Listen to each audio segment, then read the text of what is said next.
Back on the air again, and this is Radio Entrepreneurs. My name is Jeffrey Davis. I'm the host today, and no co-host. I would have liked to have had one.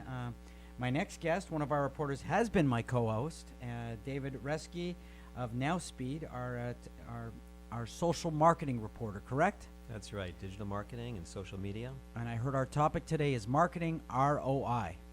Yes, I find a lot of entrepreneurs struggle with this issue. A lot of people are really wrestling with how to get a return on investment from their marketing dollars. It's not because they don't want to, but I just see a lot of entrepreneurs just confused about this. I feel like people in many industries, they want to spend money on marketing. They like to spend money on marketing. They get sold by marketing ad agencies or vendors or media companies, and they're not always sure what they're getting or why they should be doing it.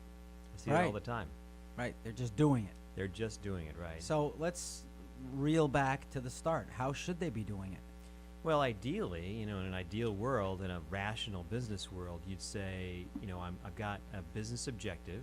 What do I want to have happen? I want to get leads, or I want to get sales, or I want to build my brand. And then you'd back up and you'd say, well, what do I have to invest in? What's the most efficient vehicle to achieve that business objective? That's what we like to think happens. But in the real world, people spend money on all kinds of things all the time. Let me just give you an example or two. Right. I was with a firm this morning, and it's a services company, and the owner is running a Google AdWords campaign, which is an awesome, phenomenal tool for driving traffic and leads for your business. And a Google AdWords campaign, for those who don't know, is? Well, sorry, you have to define that too. No, it's good. Google lets you advertise on search words on the internet. So if you go to google.com, you search on something, little ads come up, and you can buy the ads, and you pay per click. You don't pay for the ads.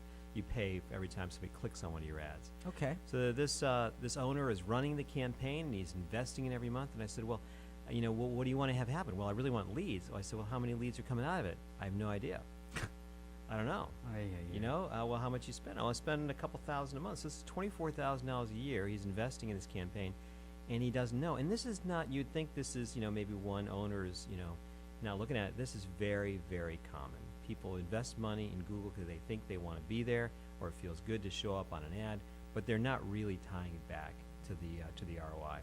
I see the same thing in social media. I was just actually with a large client yesterday in Canada, and they were wrestling with the value of social media. They're investing in Twitter and Facebook and LinkedIn, and we're doing a lot of work for them. And suddenly they asked me, well, what's the value here? What am I getting? Why should I keep doing this? Right.